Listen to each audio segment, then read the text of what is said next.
Good afternoon, everybody. This is Shawn Wade at Plains Cotton Growers. I am Director of Policy Analysis and Research, and am very happy to be joining you today as part of the Texas Alliance for Water Conservation Online Field Day.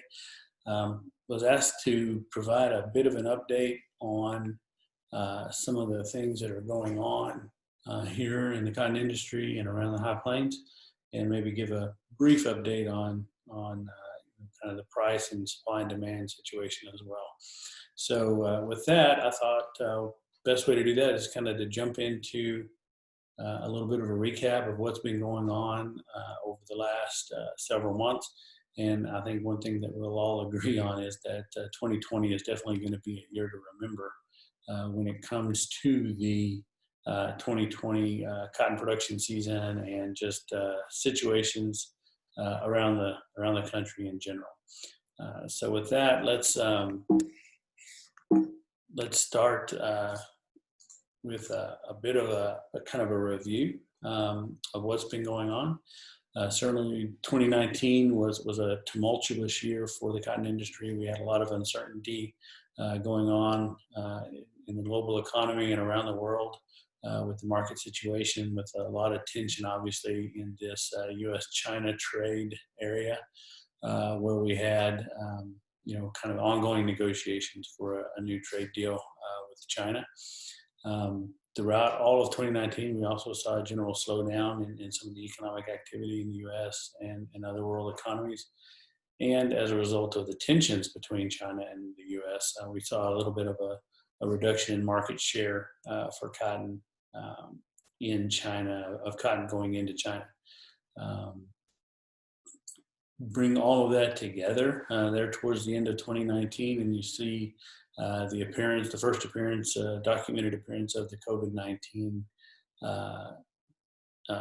virus in China, and it rapidly impacted the Chinese economy, and then rapidly spread after that around the world. And we've been kind of living in the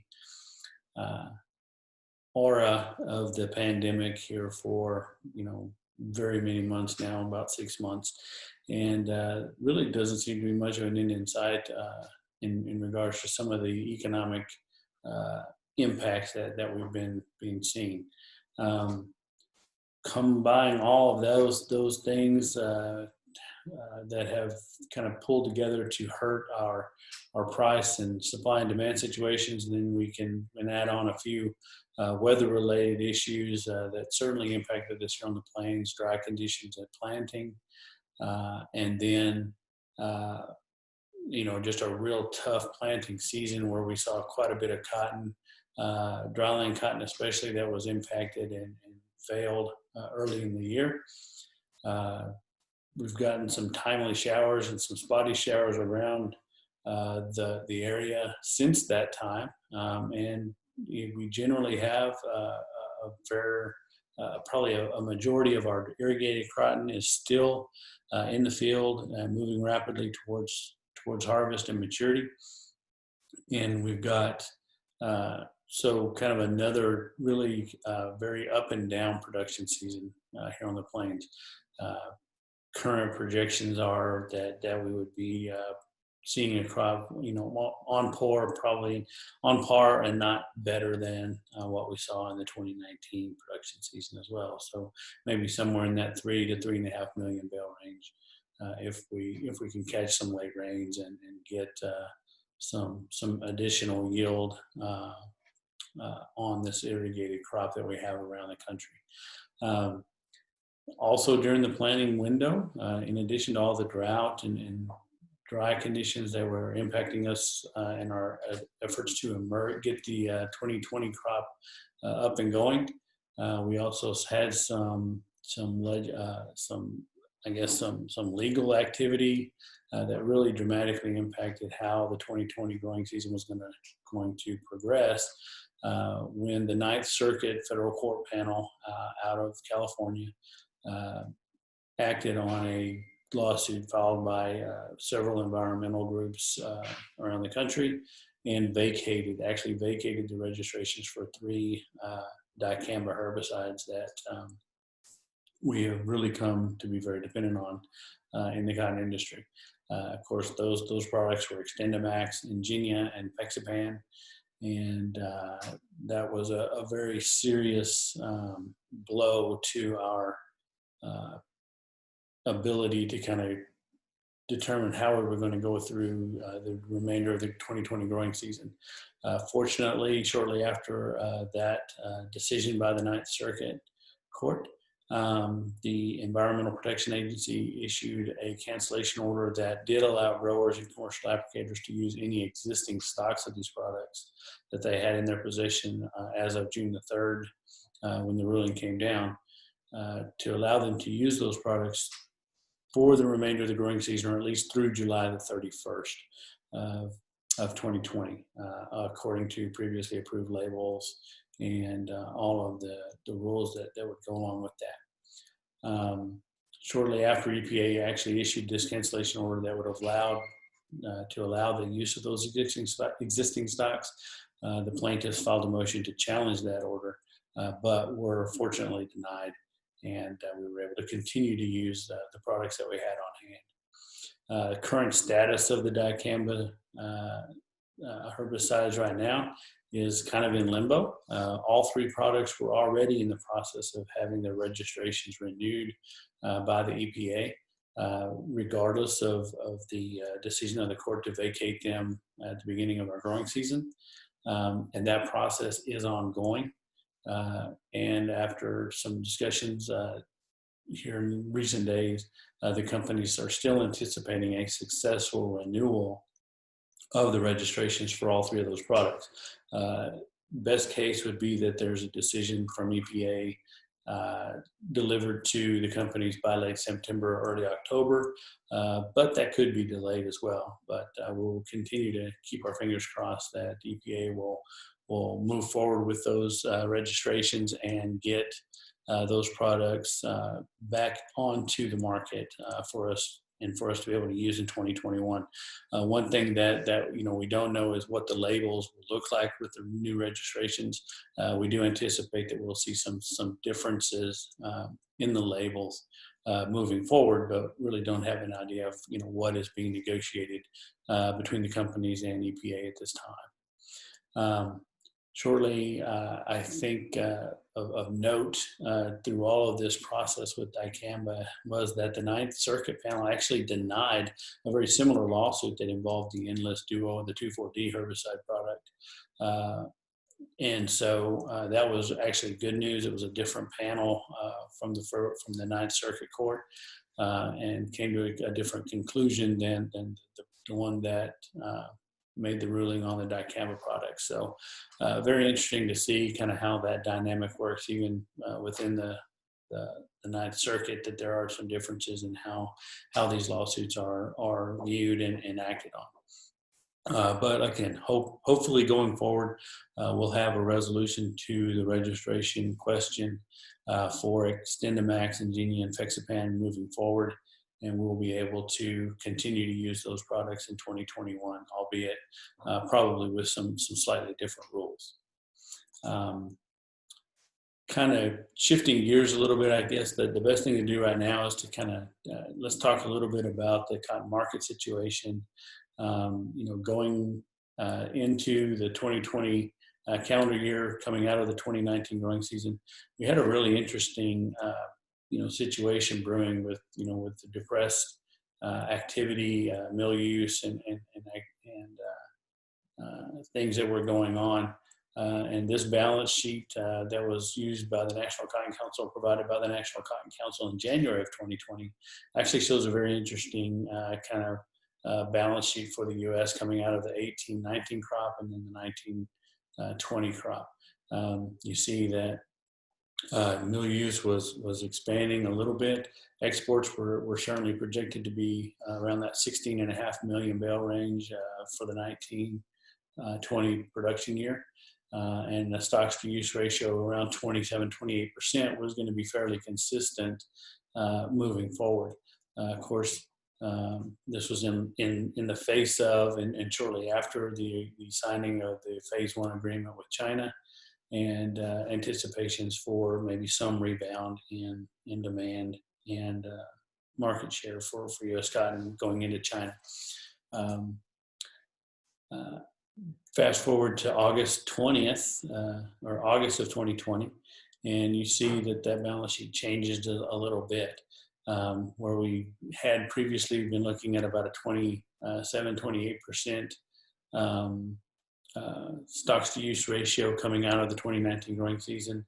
Once the COVID-19 pandemic really kind of got into full swing and started taking its toll on the world economic activity, you see that mill use and exports all dropped fairly dramatically and shifted our potential ending stocks on the 1920 crop from that 5.4 million bale level up to 7.2. So that's a huge change,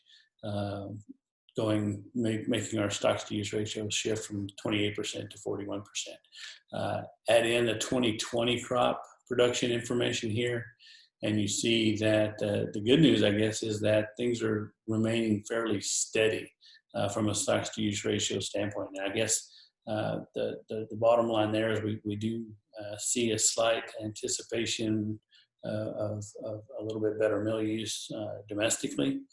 Exports still fairly flat at that 15 million bale and well below the 16 million bales that was projected for the 19 crop early on.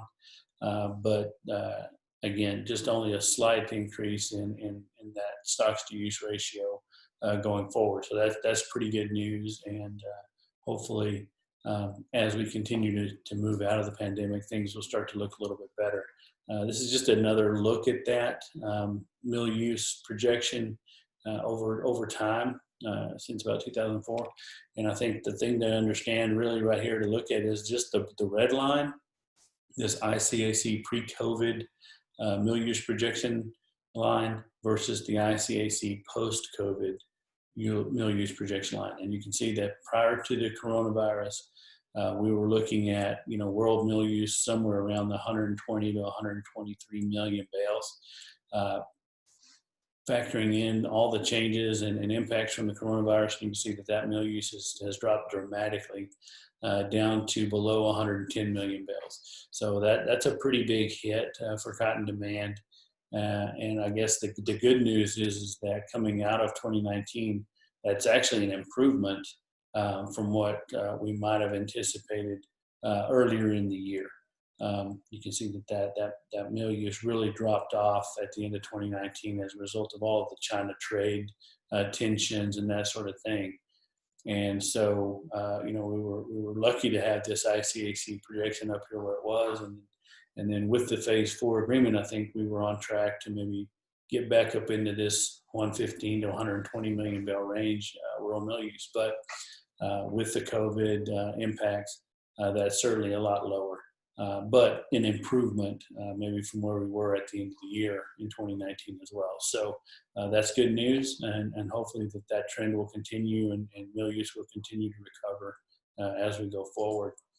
What that means for prices is really kind of unknown at this point. I think the two lines to look at here are the red line, which is the December 19 contract at about the same time period where we were last year. And you can see that even with all of the impacts, our current December 20 contract is trading a little bit higher than what the December contract was a year ago at the same time.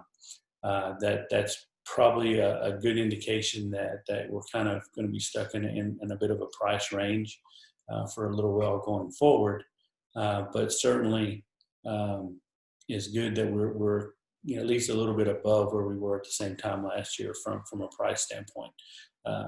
Some improvement in demand should hopefully help solidify those prices and keep them maybe in this mid to lower 60s range and give us maybe an opportunity even to kind of sneak back up a little bit closer to 70 if demand were to really recover before the end of the year, although that is not really being forecasted at this particular time. So really, I think the bottom line is that it's still some tough sledding ahead for us. the duration and impact that the COVID-19 will have and these disruptions really is going to set the pace for whatever economic recovery we're able to have. So this is a key area of uncertainty, and we're just not going to be able to kind of know how that's going to play out until we kind of get closer to that time. Continuation of weak demand and this increase in the stocks that we saw both in the U.S. and worldwide is definitely going to be a downward pressure on prices and kind of keep a lid on how much price may be able to improve even with some increased demand, just because of the amount of cotton that's available. But again, increased demand and getting that cotton into the system will ultimately impact and be a positive impact on prices, hopefully later on down the road and maybe going into 2021, if some of this can really start to work out to give us a little bit of breathing room around the world from an economic and demand standpoint. The other kind of big impact that we've seen, certainly with the coronavirus and the COVID-19, is really, the impact that's had on oil prices, which is going to ultimately translate down into lower polyester prices as well, which is one of our biggest, continues to be one of our biggest competitors. So those low polyester prices are also going to, kind of act to try and reduce our competitiveness in the world fiber market and maybe slow any ability that we might have to regain some of those market shares that we've seen eroded over the last few years when prices were higher and cotton demand was down as well. We have started to reverse some of that already going into the coronavirus era, but again, just the culmination of events is probably going to keep that something that's going to be a little bit harder for us to overcome and extend the period of time that we're going to have to kind of be looking at, whatever recovery we're going to have.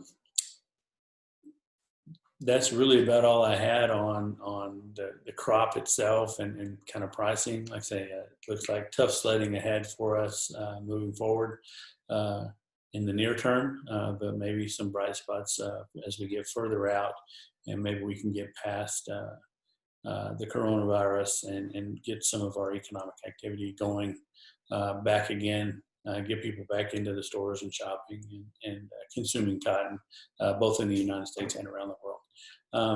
Last little thing that I think I'd like to talk about today is just kind of a reminder that there are still some USDA Farm Service Agency office to-dos on our list as producers. I think we need to remember, obviously, that our PLC yield update deadline is coming up September the 30th, and we're going to need to work on getting that information to our FSA offices so that they can get those PLC payment yields for seed cotton updated as we move forward. And then we will work to kind of shift gears and get into the actual PLC and ARC election and sign-up process for the 2021 growing season. Sign-up period is going to be, I think it's right around the 1st of September. Maybe it opens up, although most offices aren't going to be interested in working on 2021 ARC and PLC sign-ups for a while. But that window does extend through March the 15th, 2021. So there's still plenty of time to get signed up for the 2021 ARC PLC program. I think the other thing that producers need to remember is that beginning with the 2021 crop, they do have the option to change their ARC PLC election for 2021 and then subsequently for each year for the remainder of the bill, 2022 and 2023. So we'll be able to move back and forth between ARC and PLC depending on the situation, beginning with the 2021 growing season. It doesn't really look like that there will be much of a push or a change that will make ARC look better for seed cotton going forward, but it is an option that producers will have available to them for seed cotton and other crops that are covered under the ARC PLC program. So just one little thing to keep in mind, that you will be able to elect to be in either PLC or ARC for 2021, and also need to sign up to participate in those programs prior to March the 15th, 2021. Also, kind of on our agenda list, is there are some other dates that we need to remember. WIP Plus enrollment, the disaster program that was modified earlier in the year to bring in drought and excessive moisture claims to the WIP program, was a big plus for the High Plains region, and a lot of our counties are going to be able to be eligible for those programs going forward, based on the 2018 and 2019 growing seasons. Many FSA offices really have been putting the WIP enrollment process off as they've dealt with many other issues, getting the 2020 RPLC signups, CFAP, and other programs delivered, and some of the emergency disaster assistance and emergency coronavirus assistance programs that have come down the pike over the last few months. But as they've kind of gotten caught up now with certifications and other things, they are able to begin focusing on some of these WIP programs, and that enrollment ends December 31st. So it's kind of a process that they need to be moving forward on right now. The CFAP 1, the first CFAP or coronavirus facilitation payment, that sign up is ending soon. So you'll need, if you haven't signed up for CFAP 1.0, you'll need to go into your FSA office and get that taken care of if you haven't already done that. Probably not very many people will be involved with that, but it is right around the corner. The last thing is just the question of, will there be a CFAP 2.0? It appears that Congress is still at a stalemate as far as development of a phase 4 coronavirus assistance bill. And so we really don't know how that's going to shape out over the next few months as we lead up into the election. What we do know is that USDA does have some $14 billion available to them in spending authority to provide some assistance, even if Congress does not act on its own. Details and amounts that might be allocated through a USDA delivered program are still unknown. We would think that it would look a little bit structurally like the old market facilitation program payment, but don't really have any good detail and clarity on how that might be put together. But I think one thing that would probably be safe to assume is that if USDA were to do that, it would probably be something less than the total amount that a package approved by Congress might include, because there were some discussions, and there are continuing to be discussions about additional money in the congressional bill that's kind of at the stalemate right now. So as that moves forward, we'll hope that either one of those can either begin to move ahead, and we can see some details emerge on what might be provided for us in a phase 4 coronavirus bill through Congress or through USDA with the spending authority that they have available to them. So with that, I'd be glad to entertain any questions. So if you have any questions following viewing of this presentation, feel free to give me a call, shoot me an email at Shawn@plainsky.org, or call me here at the office at 806-792-4904. And just appreciate the opportunity to visit with you. And if there's anything further that we can do to assist you, please don't hesitate to call us and let us know what we can do. Thanks again, and I look forward to visiting with you in